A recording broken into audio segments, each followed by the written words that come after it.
hadda qaybtan waa qaybtii labaad kusoo dhawaada walaalayaal English grammar personal pronouns part 2 qaybta labaad. Okay, qaybta labaad marka maxay tahay?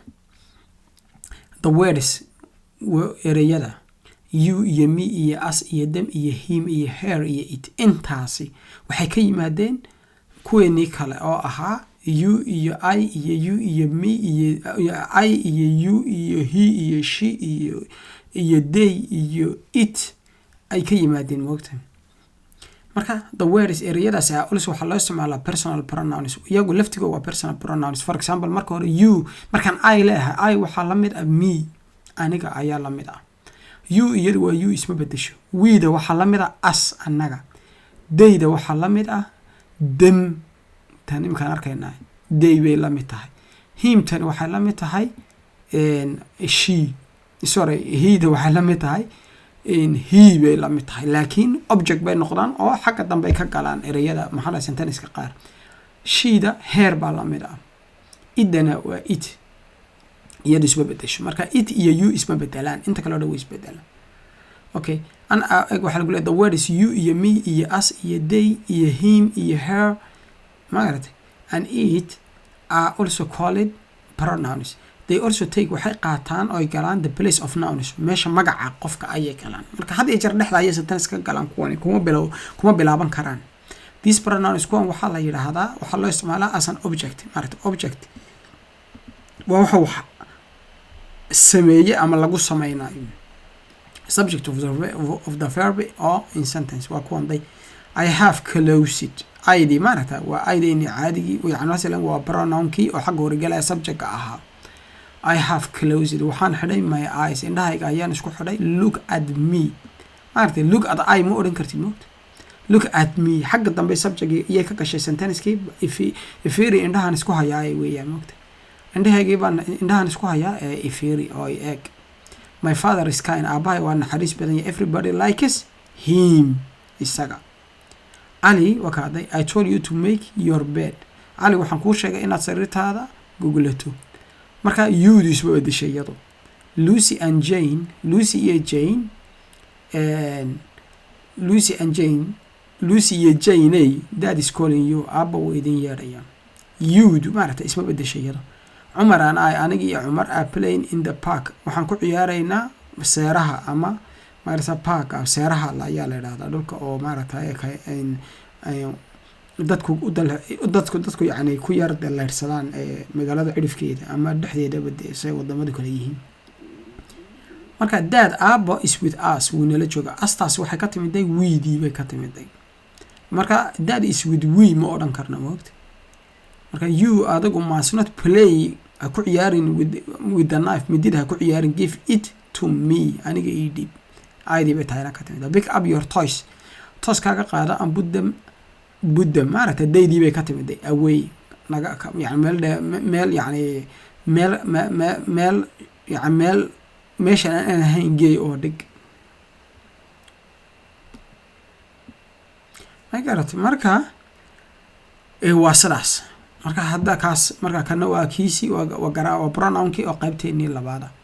Okay, kan marka haddaan eegno isagana reflexive pronouns aan raacina kana ereyada kale ee la yiraahdo myself iyo yourself iyo himself iyo herself iyo itself iyo themselves iyo yourselves themselves are called reflexive pronouns ayaa la yiraahdaa kuwan. Reflexive pronouns waxay refer garayaan ama ay u taagan yihiin to the person qofka or animal ama xayawaanka that is the subject of the verb. oo wax kaas oo ah subject of the verb ama verbiga bilaabe oo ah. Table-kan marka waxa uu idin xasuusinayaa about the reflexive pronoun. Singular koogu marka waxa weeyaan first imka tusaale ahaan waxa laga hadlayaa marka I iyo me waxa weeyaan waa subject iyo object maaragtay waxay noqdaan myself aniga laftigayga. marka haddaad tiri myself waxa ka dhigtaa ani laftigayga. Yourself hadday noqoto adiga laftigaaga. Himself hadday noqoto isaga laftiisa. Herself hadday noqoto waa iyada laftigeeda herself. maaragtay itself hadday noqoto waa shayga laftiisa. ourselves waa nafteena waa yani waa la fahanteena sameeynay. haddaan idhaahno we made it ourselves annaga ayaa sameeynay. yourselves waxa ka dhigtay lafihi yani idinka laftiina themselves waa iyaga laftigooda marka I iyo me ay noqoto myself ayay noqotaa myself ayaad odhanaysa marka id iyo me-dii waa subject iyo object marka waa sentence ku bilaabmihii iyo sentence ku dhameeyihii maaragtay marka waxaa odhanaysaa myself aniga laftigayga iyo yani masalan ani laftigayga waxaa sameeyey marka sentence-kaad u baahantaad gelinaysa we iyo us waa isku mid waa subject iyo object waxaan odhanaysaa ourselves bay yaa lamid ah bullarkoogu markuu yihiin okay you markay noqoto oo second person qofka la hadlay waxna waa adiga first person waa adiga mugta second person marka la hadlaysid aad leedahay you adigana yourself ay noqoto adiga laftigaaga you marka isma bedesho waa yourself third person kuna waa wixii magaranaysa ay sheekadu ku socotay he ama magaranaysa he iyo him waa isku mid waa subject iyo object himself waa isaga laftiisa deyna waa them bay noqdaan marka waa themselves waa laftooda iyaga laftigooda she iyo herself sheedi iyada her ama iyadu waa subject iyo object aan soo sheegnay herself waa iyada laftigeeda they iyo themna waa themselves waa iyaga laftigooda maaragtay itself waa iyada waa wixii shaygii laftigiisa maaragta marka sidaas ayaan intan kusoo magaranaysaa in sentence-ka yar baan halkan ku geliyay cameradan halkan naga dhigaa markan sentence-ku marka waxaa weeye I made this cake myself bal hadda eeg aniga ayaa sameeyey keegan laftigaygaan sameeyey aniga laftigaygaa sameeyey be careful with the knife midida iska ilaali keegan anigaa sameeyey midida iska ilaali you will cut yourself magaranaysa okay aan ku socono sentence I made this cake myself inta looga jeedo looga dan leeyahay waa intan aniga ayaa sameeyey keegan midida laakiin iska ilaali be careful with the knife midida iska ilaali you will cut yourself ha isku jarin camal waad isku jar marka yourself maxay noqotay adiga laftigaaga marka be careful with the knife midida iska ilaali you will cut waad isjari ama waad isgoyni yourself adiga laftigaaga yani waad ku saray midida wey Michael ninka la dhahay is looking at himself isaga isdaawanaya marka maraad buu isku fiirinaya in the mirror maraad buu isku fiirinaya Susan has hurt herself Susan way isdaawacday micnaheedu waa waxba isku dhifatay marka Susan tii waa pronoun egg waa noun waa ko oo inka waa magaci pronoun haday tahay waxay leedahay she has hurt herself waa yadi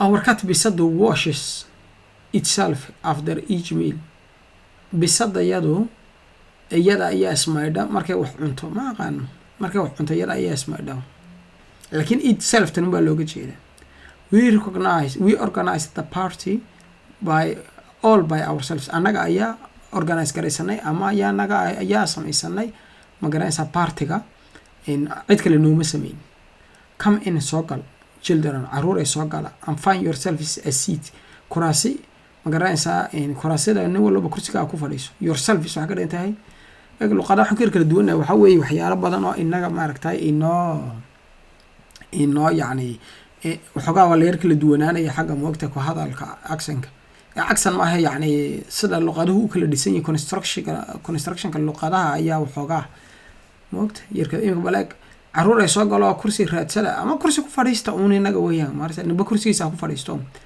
come in children caruur ay soo gala and find yourself a seat kursi hela imka hadii af Soomaaliya macna kursi min wala kursigaaga hel ma kursiga ku fadhiis baby bird shimbiraha yar are too young to look after themselves aad ayay isku iyagu kaligood isma bixin karaan oo wax iskuma tari karaan kaasna intaas ayaan ku soo koobnaa reflexive pronouns-ka marka aad iyo aad ayaa idin salaamay aad maaragtay